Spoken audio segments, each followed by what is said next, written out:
السلام علیکم ورحمۃ اللہ وبرکاتہ۔ الحمد للہ رب العالمین، والصلاة والسلام على سید الانبیاء والمرسلین وعلى آلہ وصحبہ اجمعین ومن تبعهم بإحسان إلى يوم الدین، اما بعد۔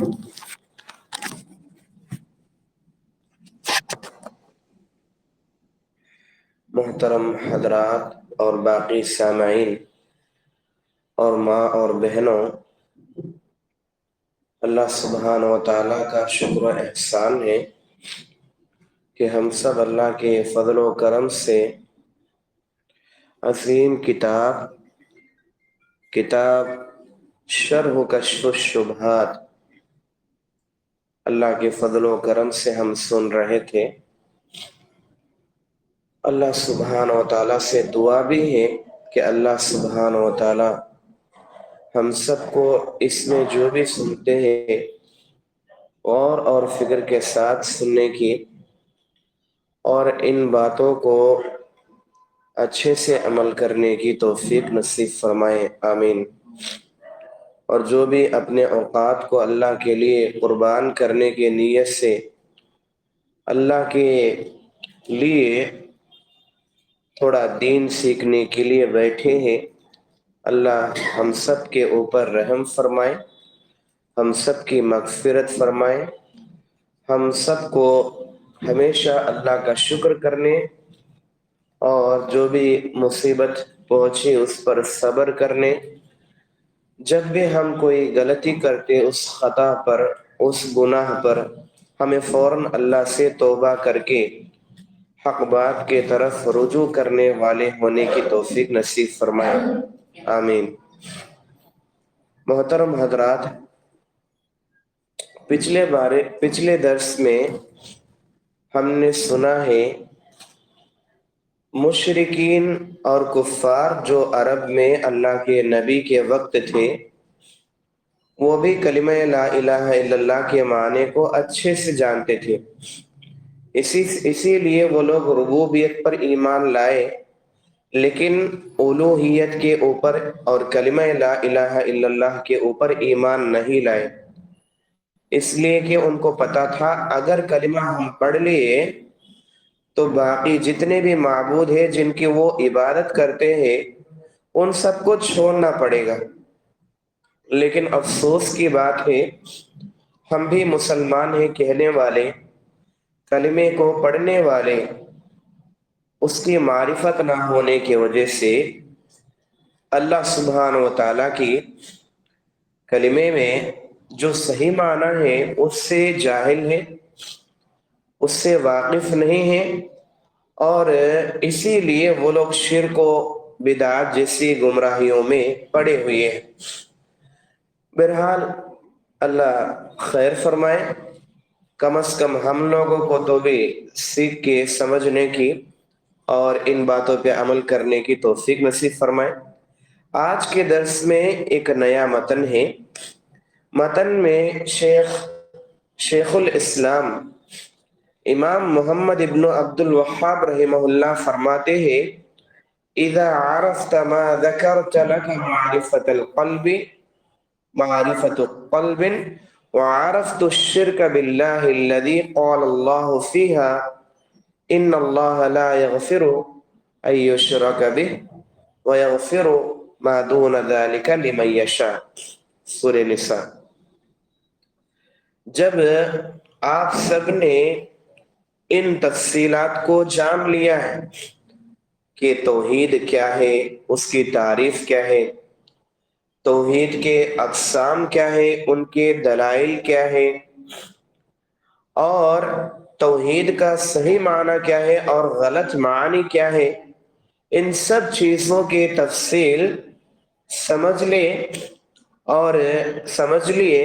اور شرک کو جان لیے کہ وہ کتنا بڑا برا بلا ہے، جس کے بارے میں اللہ تعالیٰ نے صاف بتا دیا کہ بے شک اللہ سبحانہ و تعالی معاف نہیں کرتا شرک کو، سوائے شرک کے اللہ جو چاہے اس کو معاف فرما دیتا ہے۔ تو اس آیت میں صاف ہے کہ شرک یہ کبھی معافی پانے والے چیزوں میں نہیں ہے۔ اس کے علاوہ انسان ہونے کے ناطے وہ چاہے کتنا بڑا بھی گناہ کر بیٹھے، اگر اللہ کی مرضی ہو تو اس کی گناہ مٹ سکتی ہے، لیکن اللہ سبحانہ و تعالیٰ کبھی شرک کو معاف نہیں کرتا، کیونکہ شرک سب سے سنگین جرم ہے اور اس سے بڑا ظلم کائنات میں نہیں ہے۔ تو لہذا اللہ شرک کو معاف نہیں کرتا، اس کے علاوہ جو چاہے وہ معاف فرما دیتا ہے۔ اس کے بعد فرماتے ہیں عرفت دین اللہ الذی ارسل به الرسل من اولهم الى آخرهم الذی لا يقبل اللہ من احد دینا سواه وعرفت ما اصبح غالب الناس فيه من الجهل بهذا افادك فائدتين۔ توحید کے فوائد ہے اصل میں یہاں سے یہ جان لیجئے کہ بعد کے تمام انبیاء اکرام کا دن، یہ سب جتنا بھی ہے، یہ جاننے کے بعد ہمیں یہ پتا چلا ہے کہ تمام انبیاء کا جو دین ہے وہ الوہیت ہے۔ تمام انبیاء کا جو دین ہے وہ اللہ سبحانہ و تعالیٰ کی توحید الوہیت ہے، جس کے علاوہ کوئی بھی دین اللہ کے ہاں قابل قبول نہیں ہے۔ اب الوہیت کے علاوہ جو بھی ادیان ہیں دنیا میں، چاہے وہ غیروں کے ہو یا مسلمانوں کے آپس میں ہو، اللہ سبحانہ و تعالیٰ انہیں قبول نہیں کرتا ہے۔ اور یہ کہ آج کے لوگوں کی اکثریت اس دین سے غافل ہے اور اس دین سے جاہل ہے۔ الوہیت کے دین سے اکثر لوگ آج کے اپنے آپ کو مسلمان کہلانے والے لوگ بھی اکثریت اس الوہیت کے دین سے غافل ہے اور اس دین سے جاہل ہے۔ اس سے آپ کو دو اہم فائدے حاصل ہوں گے، یعنی اس سے آپ کو دو بڑے چیزوں کی معلومات ہوتی ہے۔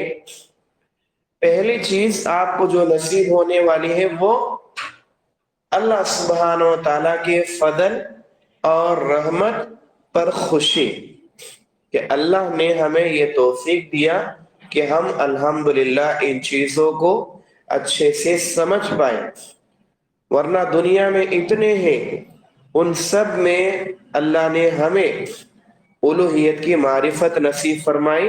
یہ بہت بڑی جو ہے اللہ سبحانہ و تعالیٰ کی رضا کی بات ہے، اللہ سبحانہ و تعالیٰ کی معرفت ہدایت ہے، تو یہ بہت بڑی دولت ہے۔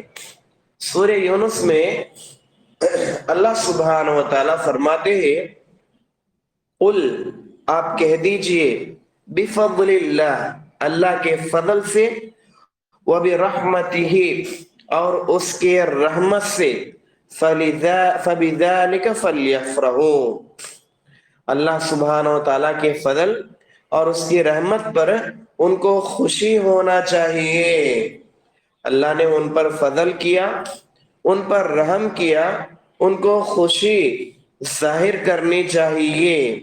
وَخَيْرٌ مِّمَّا يَجْمَعُونَ یہ اس سے بہتر ہے جو وہ سمیٹتے ہیں، یہ اس چیز سے بہتر ہے جس کو لوگ جو ہے سمیٹتے ہیں، مال سمیٹتے ہیں، ان سب چیزوں سے یہ بہتر ہے، کیونکہ اس سے بڑی دولت کائنات میں نہیں۔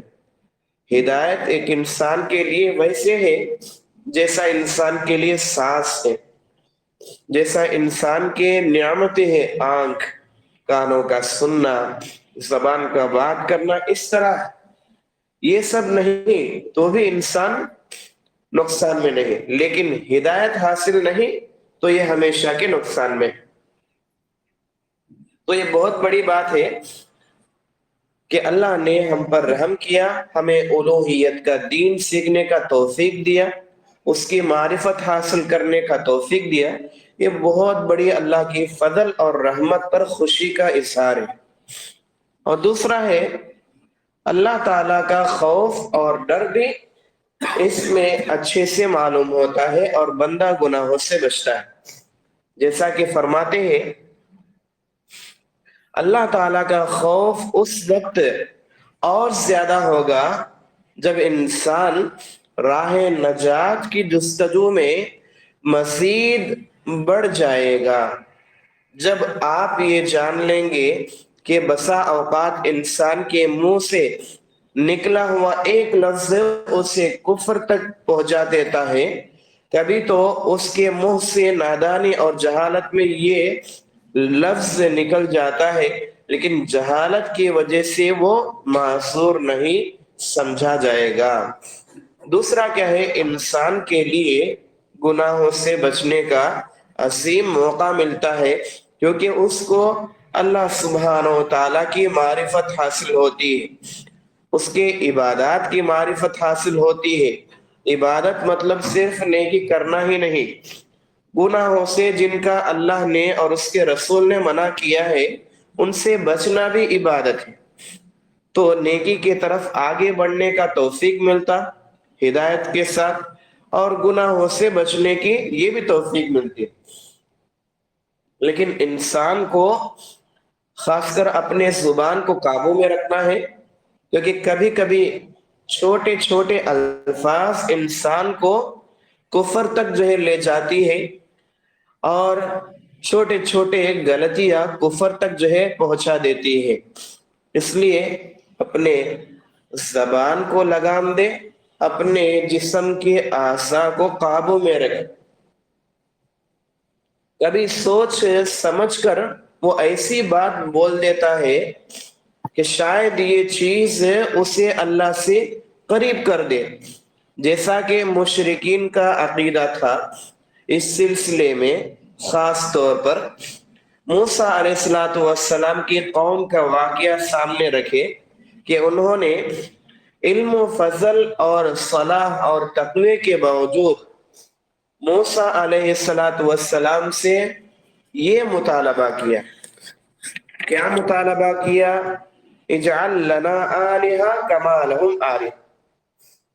حالانکہ موسیٰ کی قوم اس بات کا علم رکھتی تھی اور موسیٰ علیہ السلام کے تعلیمات کا علم رکھتی تھی کہ اللہ کے ساتھ شرک کرنا یہ بہت بڑا گناہ، پھر بھی انہوں نے اپنے نبی موسیٰ علیہ السلام سے کہا اجعل لنا آلہہ کما لہم آلہہ، جیسے ان لوگوں کے پاس معبود ہے ایسا ہی ایک معبود ہمارے لیے بھی بنا دو۔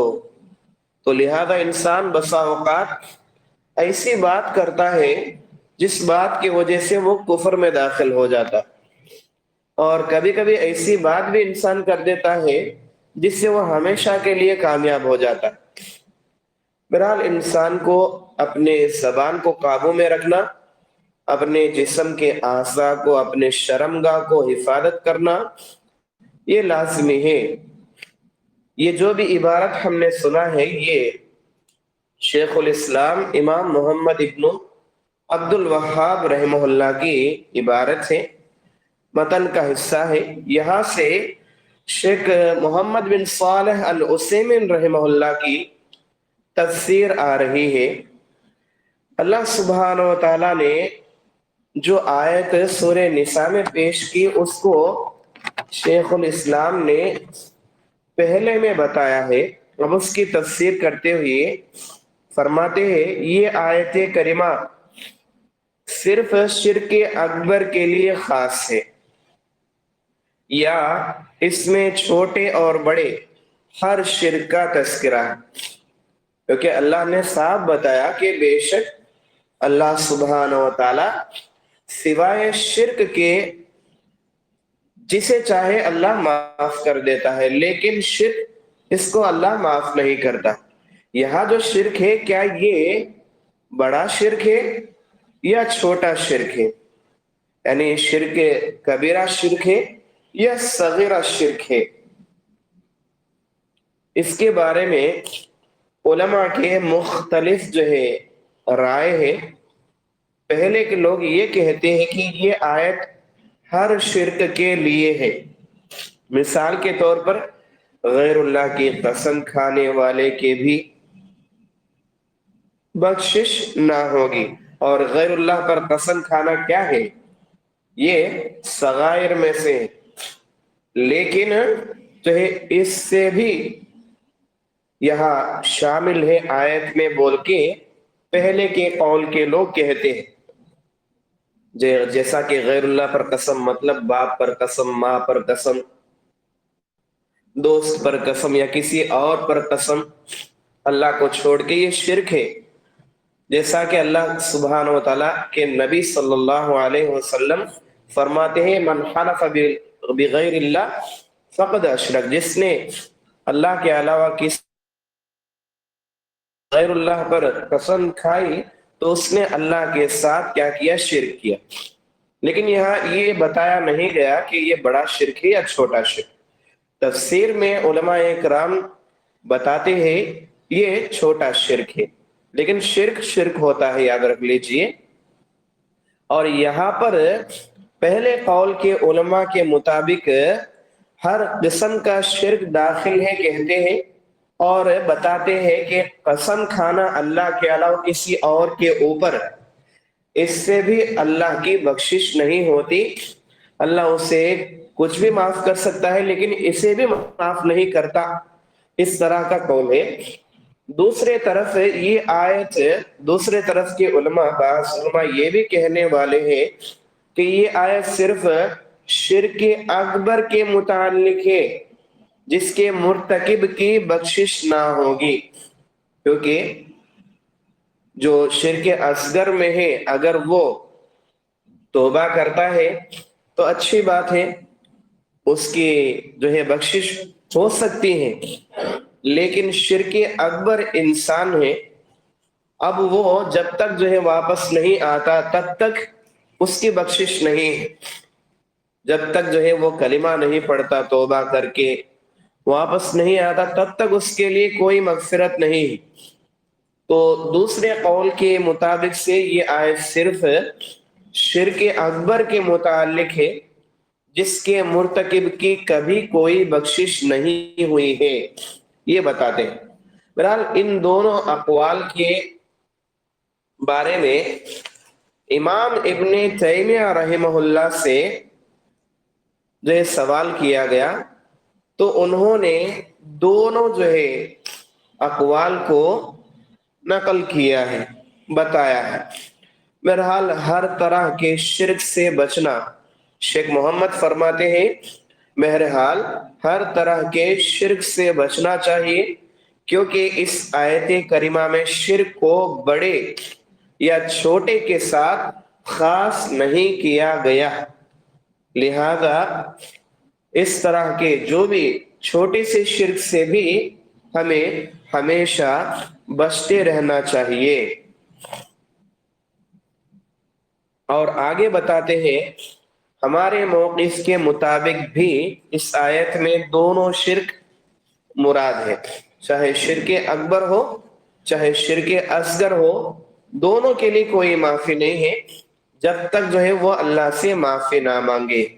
حالانکہ شرک اکبر میں یہ فرق ہے شرک اصغر سے، وہ خارج عن الملہ ہو جاتا ہے، اور شرک اصغر کرنے والا انسان اسلام میں ہی رہتا ہے لیکن اس نے اللہ کے اوپر ظلم کیا ہے اور اس نے اپنے خود کے اوپر بھی ظلم کیا ہے، تو لہذا اس کو معرفت حاصل کرنا ہے اور اس گناہ سے بچنا ہے، توبہ کرنا ہے، آئندہ اس گناہ کی طرف کبھی نہیں جانا ہے، تب اس کے لیے اللہ کی طرف سے ضرور معافی ملنے والی۔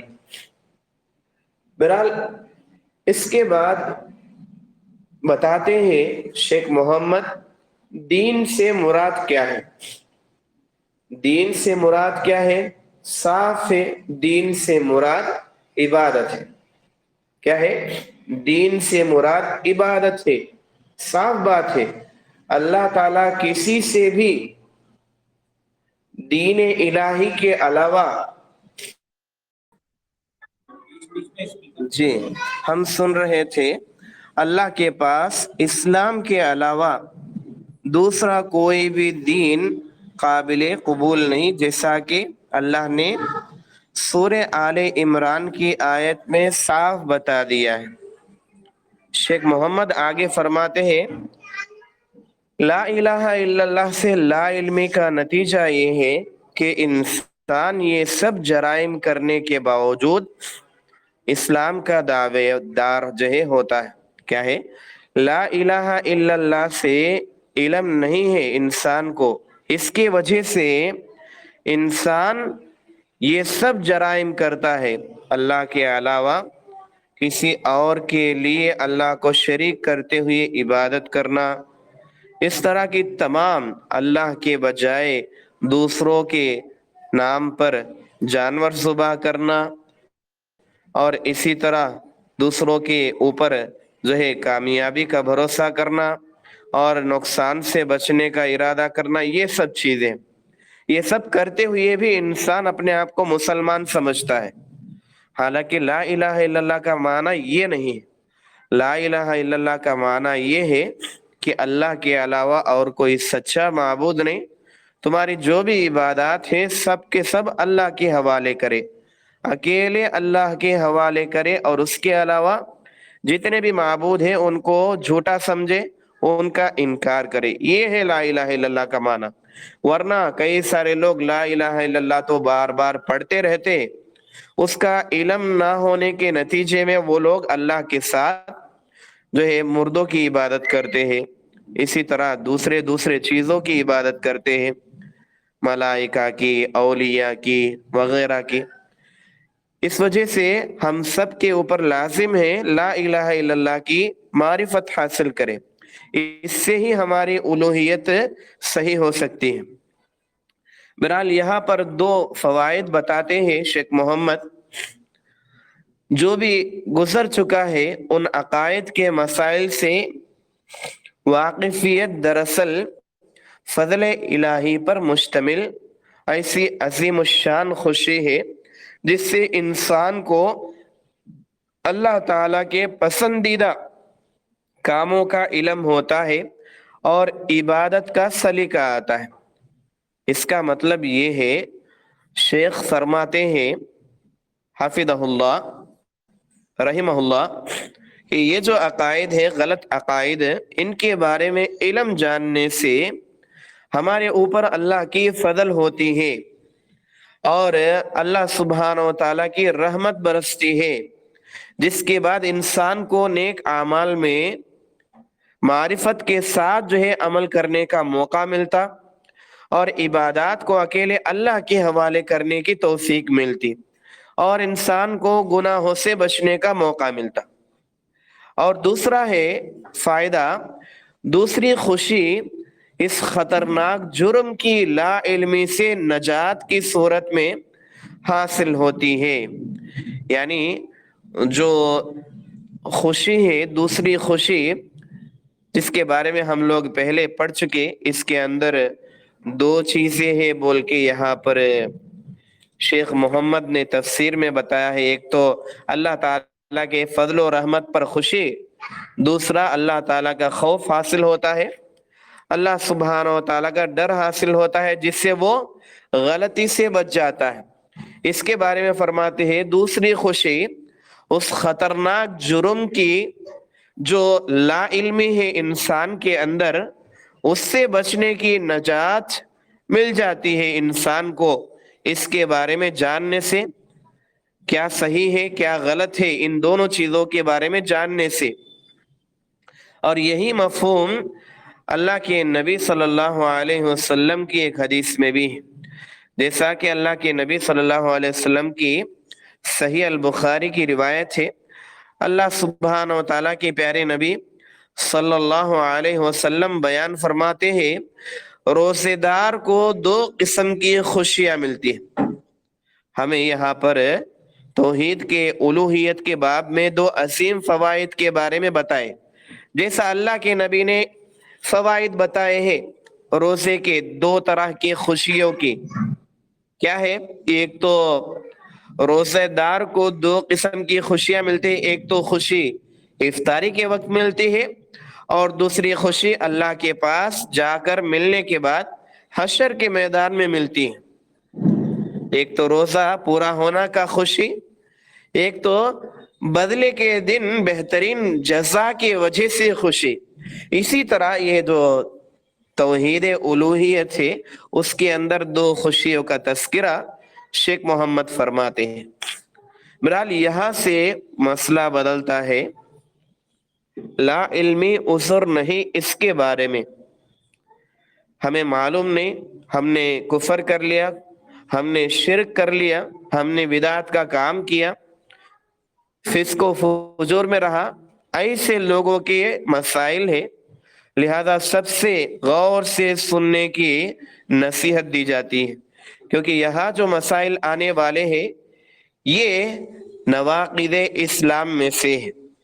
حالانکہ نواقض اسلام جو 10 ہے جن کو ہم نے اس سے پہلے لا الہ الا اللہ کے سبق میں سنا ہے، اس سے ہٹ کر کے یہ اصول ہے یہاں پر جن سے انسان اسلام سے باہر ہو جاتا ہے اور انسان کافر ہو جاتا ہے۔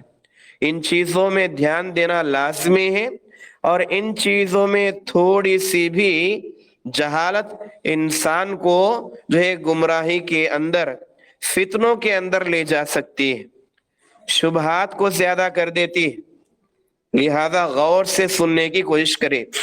یہاں پر شیخ محمد بن صالح العثیمین رحمہ اللہ فرماتے ہیں، ہم اس مسئلے کو تفصیل سے جاننے کی کوشش کریں گے کہ انسان کیا لا علمی کی وجہ سے وہ اپنے آپ کو بچا سکتا ہے، عذر پیش کر سکتا ہے لا علمی کا، یا اس کی بھی پکڑ ہونے والی ہے، کون سی صورت میں اس کا، کون سا حالت میں اس پر کون سا فتویٰ لگایا جا سکتا ہے، یہ سب باتیں یہاں پر پیش کیے جانے والے ہیں۔ فرماتے ہیں ہمارے خیال میں فاضل مؤلف کی رائے کے مطابق جو لوگ جان بوجھ کر عقائد کے مسائل سیکھنے اور جاننے کی طرف توجہ نہیں دیتے، ایسے لوگوں کی صرف لا علمی عذر کافی نہیں ہے۔ کیا فرماتے ہیں؟ شیخ محمد بن صالح کہتے ہیں ہمارے خیال میں شیخ الاسلام امام محمد ابن عبد الوہاب رحمہ اللہ کی رائے کے مطابق جو لوگ جان بوجھ کر عقیدے کے مسائل سیکھنے سے اور جاننے سے دور رہ جاتے ہیں، ایسے لوگوں کو ہمیں معلوم نہیں، یہ کہنا، یہ عذر پیش کرنا یہ کافی نہیں ہو سکتا ہے۔ شیخ الاسلام امام محمد ابن عبد الوہاب رحمہ اللہ کی دوسری جو کتابیں ہیں ان سے یہ معلوم ہوتا ہے کہ بعض اوقات لا علمی کو بطور عذر قبول کیا جاتا ہے۔ ایک مرتبہ شیخ سے سوال ہوا کہ جہاد و قتال کس بنیاد پر ہونا چاہیے، کہ جو جہاد کیا جاتا ہے کس لیے، قتال کیا جاتا ہے کس لیے، ان کے اصول کیا ہے، نیز کس بنا پر کسی کو کافر کہنا کیسا ہے، یہ دو سوال ان سے کیے گئے۔ تو شیخ الاسلام امام محمد ابن عبد الوہاب رحمہ اللہ نے جواب دیا کہ اسلام کے بنیادی ارکان 5 ہیں۔ جواب غور سے سنیں، اسلام کے بنیادی ارکان 5 ہیں۔ سب سے پہلے توحید اور رسالت کی گواہی دینا ہے، اس کے بعد 4 ارکان ہیں۔ ان ارکان کا اقرار کرنے کے بعد اگر کوئی سستی کی وجہ سے ان کی ادائیگی میں کوتاہی کرے، کیا ہے، ان ارکان کا، اسلام کے ان 5 ارکان کا اقرار کرنے کے بعد اگر کوئی سستی کی وجہ سے ان کی ادائیگی میں کوتاہ رہے تو اس بنیاد پر ایسے لوگوں سے جنگ کیا جائے گا. اللہ اکبر. ایسے لوگوں سے جنگ کیا جائے گا. البتہ یہ یاد رہے کہ صرف اسی کوتاہی کی بنا پر اسے کافر نہیں کہا جا سکتا. اس سے جنگ کیا جا سکتا ہے جس طرح ہو سکے اس طرح اسے سمجھانے کے لیے، لیکن اس کو کافر یہ نہیں کہا جا سکتا ہے. پھر کیا صورتیں ہیں؟ سوال ہوا اگر کوئی مسلمان کسی ایک رکن اسلامی کا انکار کرے، انکار تو نہ کرے، کیا ہے؟ اگر کوئی مسلمان کسی ایک اسلام کی رکن کا بھی انکار تو نہ کرے لیکن سستی کی وجہ سے صرف کوتاہی کرے، ایسا شخص کافر ہے یا نہیں؟ سوال ہوا. تو علماء کی اس بارے میں مختلف رائے ہے. صرف توحید و رسالت سے انکار کی صورت میں علماء اکرام کی اتفاق ہے کہ ایسا شخص کافر ہے کہ توحید اور رسالت کے اندر وہ کسی بھی بات کا انکار کرتا ہے تو وہ صاف بات ہے وہ کافر ہے. ہمارا موقف بھی یہی ہے، یعنی شیخ محمد بن صالح کا بھی موقف جو ہے ان کا بھی یہی ہے کہ صرف ایسا شخص جو توحید اور رسالت کا کسی بھی بات کا جو ہے انکار کرے، وہ تمام علماء کے پاس یہاں تک کہ شیخ محمد بن صالح کے پاس بھی وہ کافر ہے. دوسری صورت یہ ہے کہ کسی کو عقائد اسلامی پوری طرح سمجھایا جائے. کوئی انسان ہے، اس کو اسلام کے جو ضروری عقائد ہے ان کو جو ہے اچھے سے سمجھایا جائے لیکن پھر بھی وہ انکار کر دے.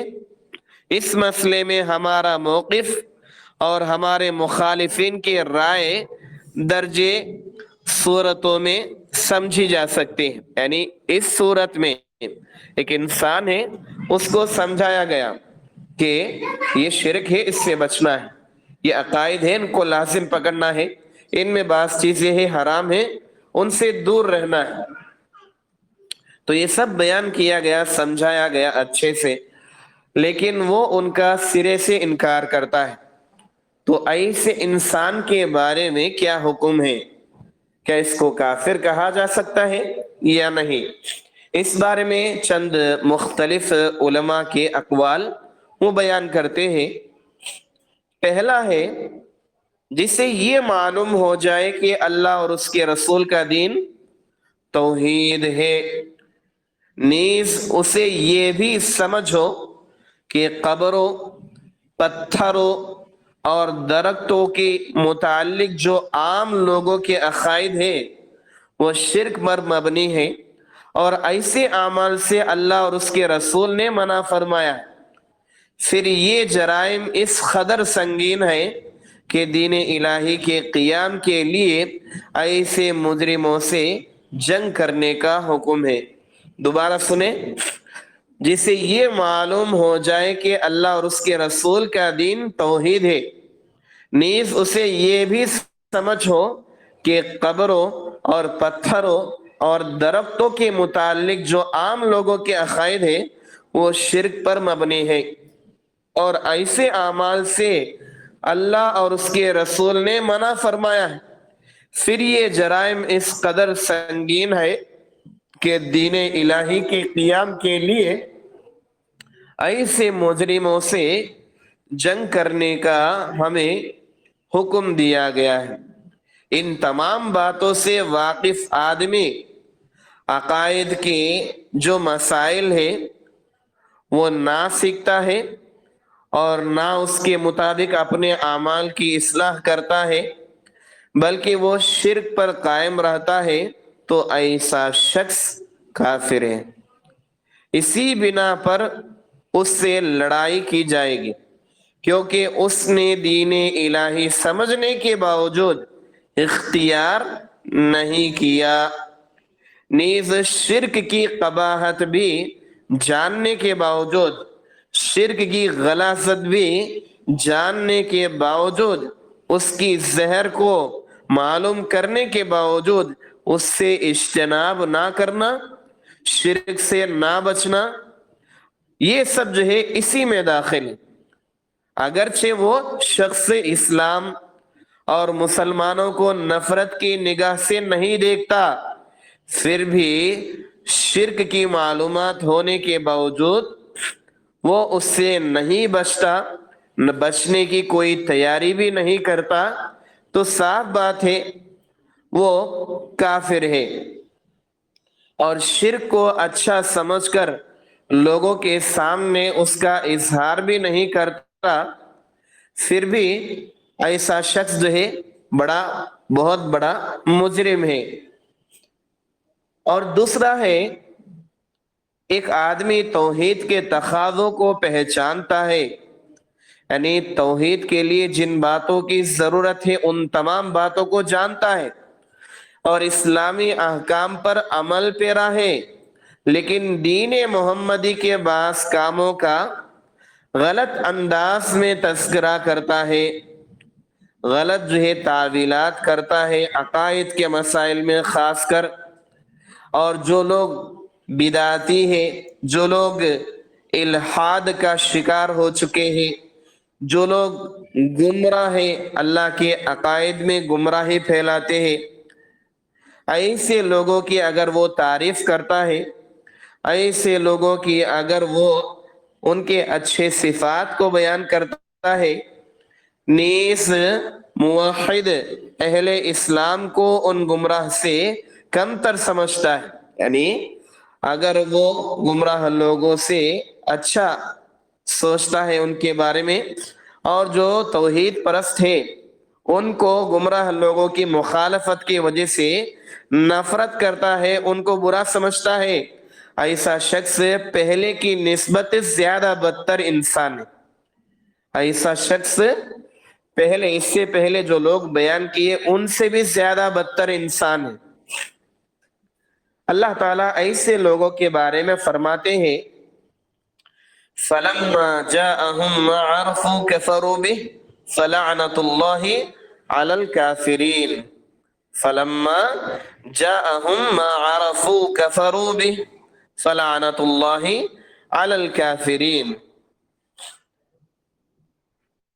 فَلَمَّا سورۃ البقرہ کی آیت ہے، اس کا ترجمہ کچھ اس طرح ہے، جب ان کے پاس حق آیا اور انہوں نے اسے پہچان بھی لیا، پھر اس کا انکار کر دیا، چنانچہ کافروں پر اللہ تعالیٰ کی لعنت ہے۔ جب ان کے پاس حق بات آئی اور انہوں نے اسے اچھے سے جانا، پھر اس کے بعد انہوں نے اس کا انکار کر دیا، چنانچہ انہوں نے کفر کو پسند کر لیا، اور ایسے کافروں پر اللہ سبحانہ و تعالیٰ کی بڑی لعنت۔ دوسرے موقع پر اللہ تعالیٰ سورہ توبہ میں فرماتے ہیں، وَإِن نَكَثُوا أَيْمَانَهُمْ مِن بَعْدِهِمْ وَطَعَنُوا فِي دِينِكُمْ فَقَاتِلُوا أَئِمَّةَ الْكُفْرِ إِنَّهُمْ لَا إِيمَانَ لَهُمْ لَعَلَّهُمْ يَنْتَهُونَ۔ اللہ سبحانہ و تعالیٰ فرماتے ہیں اس آیت میں، اگر وہ اپنے معاہدے کے بعد اپنی قسمیں توڑ دے اور تمہارے دین میں طعنہ دے کہ تمہارا دین ایسا ہے یا تمہارے دین میں فلاں عمل ایسا ہے، تو کفر کے اماموں سے جنگ کرو، تو ایسے کفر کے سرداروں سے جنگ کرو، ان کی کوئی قسم نہیں، تاکہ وہ رک جائے اپنے کفر سے۔ اور اس کے بعد اور ایک قسم ہے، تیسرا ہے، جو شخص توحید کو پہچاننے کے بعد اسے پسند کرتے ہوئے اپناتا ہے۔ کیا ہے؟ جو شخص توحید کو پہچاننے کے بعد اسے پسند کرتے ہوئے اپناتا ہے اور شرک کی قباحتیں سمجھتے ہوئے اس سے اجتناب کرتا ہے، لیکن اسے موحدین اچھے نہیں لگتے، توحید کو پسند کر لیتا ہے اور اپناتا بھی ہے، اور شرک سے نفرت کرتا ہے اور اس سے بچتا بھی ہے، لیکن وہ توحید پرست لوگوں سے، صحیح منہج کے لوگوں سے نفرت کرتا ہے، اور اسے مشرکین سے محبت ہے، مشرکین کو وہ پسند کرتا ہے، ایسا شخص بھی کافر ہے۔ اللہ اکبر! ایسا شخص بھی کیا ہے؟ کافر ہے۔ اسی کے بارے میں اللہ سبحانہ و تعالیٰ اس طرح فرماتے ہیں، ذَلِكَ بِأَنَّهُمْ كَرِهُوا مَا أَنزَلَ اللَّهُ فَأَحْبَطَ أَعْمَالَهُمْ۔ سورہ محمد کی آیت ہے، اللہ تعالیٰ نے فرمایا یہ سزا اس لیے ہے کہ اللہ تعالیٰ کے نازل کردہ احکامات انہیں ناپسند ہے، چنانچہ ان کے جو بھی اعمال ہے وہ سب کے سب ضائع ہو گئے، وہ سب کے سب برباد ہو گئے۔ تو چاہے کتنا بھی توحید پر رہے، کتنا بھی شرک سے بچے، لیکن اگر وہ مومنوں سے، موحدین سے، صحیح منہج والوں سے نفرت کرتا ہے اور اسے مشرکوں سے محبت ہے، تو یاد رکھ لیجئے ایسے انسان کے لیے کوئی خیر نہیں ہے، کیونکہ یہ انسان بھی اب کافر میں شمار ہے۔ اب اس کے بعد چوتھا قسم بتاتے ہیں شیخ محمد رحمہ اللہ، جو شخص سچا اور مخلص موحد ہے، کیا ہے؟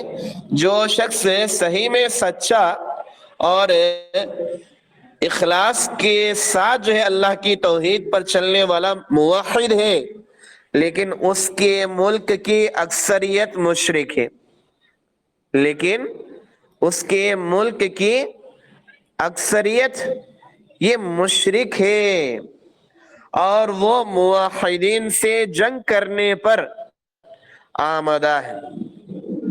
غور سے سنو، ایک انسان ہے، اس نے سچے دل سے اللہ کی توحید کو اپنایا ہے، لیکن جس ملک میں وہ رہتا ہے وہاں کے اکثر تر لوگ مشرکین ہیں، اور وہ توحید پرست کے لوگوں کے خلاف مشرکین کا ساتھ دیتا ہے، تو یہ بھی کفر کا ذریعہ ہے۔ جیسا کہ وہ فرماتے ہیں، جو شخص سچا اور مخلص موحد ہے لیکن اس کے ملک کی اکثریت مشرک ہے اور وہ موحدین سے جنگ کرنے پر آمادہ ہے، ایسے حالات میں یہ موحد ہجرت بھی نہیں کرتا جان بوجھ کے، بلکہ اپنے ہم وطنوں سے مل کر، یعنی اپنے جو ہے علاقے کے جو غیر قوم کے لوگ ہیں ان سے مل کر موحدین سے جنگ کرنا چاہتا ہے، ایسا شخص بھی کافر ہے، ایسا شخص بھی اب کافر ہے۔ جیسا کہ نواقض اسلام میں صاف ہے، مسلمانوں کی مخالفت میں مشرکین کا ساتھ دینا مسلمانوں کو نقصان پہنچانے کے کاموں میں یہ انسان کے کلمے کو توڑ دیتا ہے۔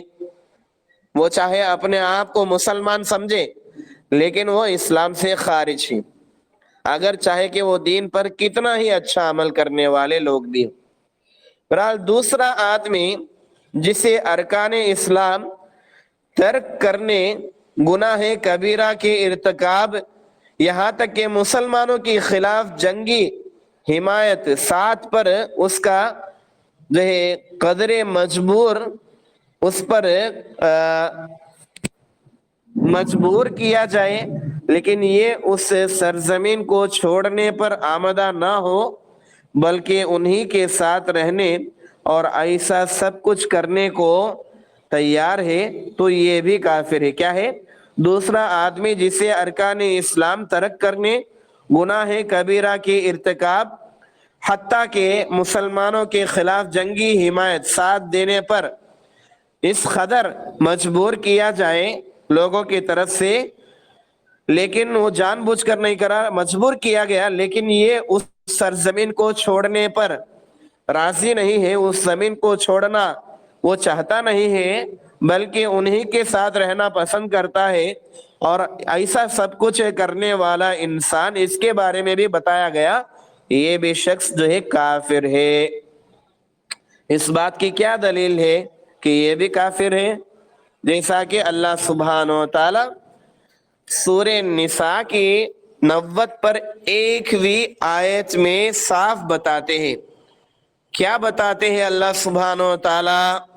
فرماتے ہیں تم کچھ اور لوگ بھی پاؤ گے، تم کچھ اور لوگ بھی پاؤ گے جو چاہتے ہیں کہ تم سے بھی امن میں رہے اور اپنی قوم سے بھی امن میں رہے، جب کبھی وہ فتنے کی طرف لوٹائے جاتے ہیں تو اسی میں الٹ دیے جاتے ہیں۔ بس اگر وہ تم سے کنارہ کش نہ ہو اور نہ صلح کی پیشکش کرے اور نہ اچھے ہاتھ جنگ سے روکے تو تم انہیں پکڑو اور جہاں پاؤ قتل کرو، اور یہی وہ لوگ ہیں جن کے خلاف ہم نے تمہیں واضح دلیل دی۔ اصل میں یہ آیت ان لوگوں کے بارے میں ہے جو دگلا رویہ رکھتے ہیں، مسلمانوں کے ساتھ امن چاہتے ہیں اور کفار کے ساتھ بھی دوستی رکھتے ہیں، مگر جب انہیں فتنے یا شرک اور کفر کے ماحول میں ڈالا جاتا ہے تو فوراً وہیں جا پڑتے ہیں۔ اللہ تعالیٰ نے فرمایا کہ اگر یہ تم سے کنارہ کش نہیں کرتے اور جنگ سے باز نہیں آتے تو ان کے خلاف کارروائی کرو، کیونکہ تمہیں ان پر کھلا حق حاصل ہے۔ یہ تفسیر شیخ محمد بن صالح اور ناصر السعدی رحمہ اللہ اور امام ابن باز رحمہ اللہ، ان تینوں کی تفسیر ہے۔ تو بہرحال یہ سب چیزیں ہیں جن کا ہمیں خیال کرنا ہے۔ اب اس کے بعد دیکھیں گمراہ لوگوں کی اس قسم کی باتوں کے ہم اپنے سوا سب کو کافر سمجھتے ہیں، یا جو شخص دین اسلام پر عمل نہیں کر سکتا اس پر ہجرت واجب سمجھتے ہیں۔ کیا ہے؟ گمراہ لوگوں کی اس قسم کی باتیں، کس قسم کی؟ کہ وہ کہتے ہیں ہم اپنے سوا سب کو کافر کہتے ہیں، یا اس طرح کی باتیں جو شخص دین اسلام پر عمل نہیں کر سکتا اس پر ہجرت واجب سمجھتے، اور جو انہیں کافر نہ کہے اور ان سے جنگ نہ کرے ہم اسے بھی کافر کہتے ہیں۔ جو لوگ دین اسلام کی مخالفت کرتا ہے ان کے خلاف کچھ بھی جنگ کرے نہیں، یہ کہتے ہیں ہم ایسے لوگوں کو بھی کفر کا فتویٰ لگاتے ہیں بول کے شیخ محمد فرماتے ہیں۔ یہ اور اس قسم کی باتیں بڑھا چڑھا کر کرتے ہیں، یہ سب جھوٹ اور بہتان ہے جس کا مقصد صرف ایک ہے کہ یہ لوگ حقیقی توحید کے قریب نہ آئے، حقیقی توحید کے ابھی تک یہ لوگ قریب نہ آئے، نیز اپنی آبائی عادت یعنی ان کے باپ داداؤں کا راستہ شرک کے کاموں میں ہی یہ جو ہے ابھی تک جو ہے پھنسے ہوئے۔ بہرحال قبروں کو بتوں کی طرح پوجنے والوں کو جب ہم اس لیے کافر نہیں کہتے کیونکہ وہ لا علمی کے وجہ سے ایسا کرتے ہیں، نیز ان کو سمجھانے والا بھی کوئی نہیں، تو پھر ایسے موحدین جو صرف مسلمان ملکوں میں رہائش اختیار کرتے ہیں یا وہ کفریہ کام نہیں کرتے اور مسلمانوں کے خلاف جنگ نہیں کرتے، ایسے مسلمان کو کافر کیسے کہہ سکتے ہیں؟ کیا ہے؟ قبروں کو بتوں کی طرح پوجنے والوں کو جب ہم اس لیے کافر نہیں کہتے کیونکہ وہ لا علمی کے وجہ سے ایسا کرتے ہیں، نیز ان کو سمجھانے والا بھی کوئی نہیں، تو پھر ایسے موحدین جو صرف مسلمان ملکوں میں رہائش اختیار نہیں کرتے یا کفریہ کام نہیں کرتے اور مسلمانوں کے خلاف جنگ نہیں کرتے، ایسے مسلمانوں کو کافر کیسے کہہ سکتے ہیں؟ تو یہ شیخ کا سوال ہے. اسی طرح کا سوال ہم لوگ اللہ کے فضل سے شروط الصلاۃ و ارکانہا و واجباتہا اس میں بھی ہم نے سنا ہے الحمدللہ. وہاں پر شیخ نے سوال کیا کیونکہ ان پر جو ہے کئی سارے لوگ الزام لگائے تھے شیخ الاسلام امام محمد ابن عبد الوہاب رحمہ اللہ کے اوپر کہ شیخ الاسلام تکفیر کرتے ہیں، نعوذ باللہ، ہر ایک پر کفر کا فتویٰ لگاتے ہیں. لیکن ایسا نہیں ہے. انہوں نے وہاں پر جواب میں بتایا ہم تو ایسے انسان کی بھی تکفیر نہیں کرتے جو شخص بتوں کے سامنے جا کر سجدہ کرتا ہے، کیونکہ اس کے بھی اصول ہیں. دیکھا جائے گا کہ وہ جان بوجھ کر ایسا کرتا ہے یا وہ جاہل ہے یا اس کو علماء سو نے گمراہ کیا ہے. یہ سب اصول ہیں. تو لہذا ہم ایسے لوگوں کو کافر نہیں کہتے ہیں، تو ہم لوگوں کی تکفیر کیسا کر سکتے ہیں؟ جیسا انہوں نے سوال کیا ویسا ہی یہاں پر جو ہے سوال ہے. بہرحال سورہ نور میں اللہ سبحانہ و تعالیٰ فرماتے ہیں سبحانک ھذا بہتان عظیم، اے اللہ تو پاک ہے، یہ بہت بڑا بہتان ہے. تو بہرحال اللہ سبحانہ و تعالی ہم سب کو ایسے کفریہ چیزوں سے بچنے کی توفیق نصیب فرمائے، آمین. ہم صرف درجے بالا 4 قسم کے لوگوں کو کافر سمجھتے ہیں. یعنی ہم ابھی جو سنے 4 قسم کے لوگوں کے تعلق سے، ان 4 قسم کے لوگوں کو ہی ہم کافر سمجھتے ہیں، کیونکہ ایسی صورت میں یہ لوگ اللہ اور اس کے رسول کے دشمن ٹھہرتے ہیں. جو صورتیں ہم نے سنی ہیں صرف انہی صورتوں میں انہی 4 قسم کے لوگ جو ہے کافر کہلاتے ہیں. تو لہذا ہم صرف ان لوگوں کو ہی کافر سمجھتے ہیں. اور آگے کہتے ہیں شیخ محمد اللہ تعالیٰ ان سب پر رحم فرمائے جو اپنے آپ پر غور کرتے ہیں اور ایسے رب کا خود محتاج سمجھتے ہیں جو جنت و دوزخ کا مالک ہے. یعنی اللہ تعالیٰ ان سب پر رحم فرمائے جو اپنے آپ پر غور کرتے ہیں اور ایسے رب کا خود محتاج سمجھتے ہیں جو جنت و دوزخ کا مالک ہے. صلی اللہ علی محمد وآلہ وصحبہ. تو بہرحال خلاصہ یہ ہے لا علمی عذر ہو سکتی ہے یا نہیں، اس بارے میں مختلف آراء کی نوعیت، عام فقہ کی فہم، مسائل میں اختلافات جیسی چیزیں ہیں. بس اوقات تو یہ اختلاف صرف لفظی ہو جاتی ہے کہ فلاں آدمی پر یہ حکم لگایا جا سکتا ہے یا نہیں. مثلا اگر کسی قول و فعل کو کرنے یا کسی کام کو چھوڑنے پر کفر لازم آتا ہے اور اس پر سب کا اتفاق بھی ہے، پھر بھی اس بات میں غور کیا جائے گا کہ آیا فلاں شخص جس نے اس جرم کا ارتکاب کیا ہے وہ کافر ہے یا نہیں. ممکن ہے کہ فیصلہ کرنے میں مزید بعض شرعی رکاوٹیں موجود ہے. بہرحال اللہ ہم سب کو ان باتوں کو غور سے سمجھنے کی توفیق نصیب فرمائے. اب ایک چیز ہے اس کے بعد اپنی بات ختم کریں گے. اب وہ چیز کیا ہے؟ کفر تک لے جانے والی لا علمی کیا ہے؟ انسان کو کفر تک لے جانے والی علم لا علمی یہ کیا ہے؟ درجے بالا بحث سے یہ نتیجہ نکلتا ہے کہ ایسی لا علمی جو مسلمانوں کو کافر بنا دیتی ہے اس کی 2 اقسام ہیں. اس سے پہلے ہم نے جو پڑھا اس کے مطابق سے اگر ہم دیکھیں تو 2 اقسام بنتی ہیں.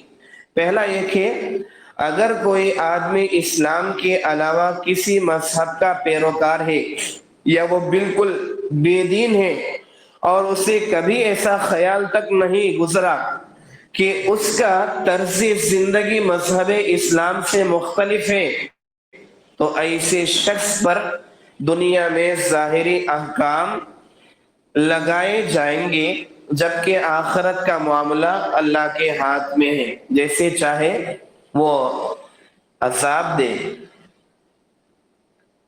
جسے چاہے اس کے ساتھ سلوک کرے۔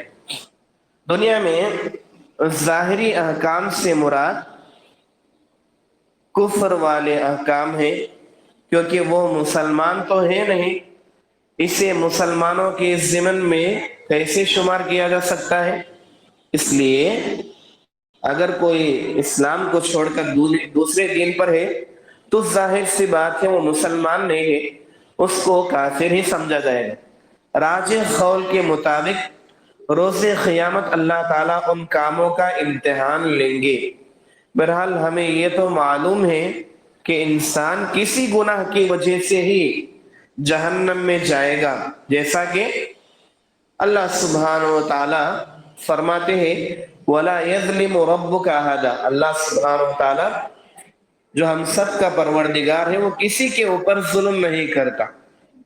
اگر وہ کافر بھی ایمان لا لیتے ہیں اور کتاب و سنت فہم سلف کے راستے پر چلتے ہیں تو ان کے لیے انصاف اللہ ضرور کرے گا، ان کو جنت دے گا۔ اگر وہ اسی میں رہتے ہیں تو ظاہر سی بات ہے کفر کا انجام تو جہنم ہے، تو لہذا انصاف کے ساتھ ان کے گناہ کے برابر ان کو سزا دیا جائے۔ بہرحال درج ذیل کی وجہ ترجیح کے بے شمار دلائل ہیں، جنہیں حافظ ابن قیم رحمہ اللہ نے مشرکین کی اولاد کے انجام بحث پر جو ہے انہوں نے لکھا ہے اپنی کتاب طریق الہجرتین، اس کتاب میں۔ بہرحال دوسرا جو قسم ہے، کوئی شخص مسلمان ہے لیکن طرز زندگی کافر والا ہے، اس کے ذہن میں کبھی یہ خیال پیدا نہیں ہوا کہ میرا طرز زندگی اسلام سے میل نہیں کھاتا، نیز اسے کسی نے کبھی خبردار بھی نہیں کیا، تو اس پر ظاہری اعتبار سے اسلام کے احکام لاگو ہوں گے، جبکہ آخرت کا معاملہ اللہ کے سپرد ہے۔ اس موقف کی تائید میں قرآن و سنت اور اہل علم کے اقوال بھی پیش کیے جا رہے ہیں۔ لحاظ سے وہ سب اس دوسرے قسم کے بارے میں آیات اور احادیث بہت سارے اور اہل علم کے اقوال پیش کیے جا رہے ہیں۔ بہرحال آج کے لیے اتنا کافی ہے، بس اللہ ہم سب کو ان باتوں میں جہالت سے بچنے کی اور ان باتوں میں صحیح معرفت حاصل کرنے کی اور کسی طرح کا شک و شبہ نہ رکھنے کی توفیق نصیب فرمائے، اور جو بھی باتیں بتائے گئے جن سے کفر ثابت ہوتا ہے اس طرح کی تمام چیزوں سے اپنے آپ کو بچائے رکھنے کی توفیق نصیب فرمائے۔ اللہ سبحانہ و تعالی شرک سے بھی، کفر سے بھی، بدعت سے بھی، فسق و فجور سے بھی، نفاق سے بھی ہم سب کو بچے رہنے کی توفیق نصیب فرمائے۔ جو دن اللہ نے اپنے نبی کے ذریعے سے صحابہ رضوان اللہ علیہم اجمعین اور ان کے ذریعے سے ہم تک پہنچایا، اسی راستے پر ہمیں قائم رہنے کی اور گامزن رہنے کی توفیق نصیب فرمائے، اسی پر جینے اور مرنے کی توفیق نصیب فرمائے۔ آمین وآخر دعوانا الحمدللہ رب العالمین۔ سبحانک اللہم و بحمدک، اشہد ان لا الہ الا انت، استغفرک و اتوب الیک۔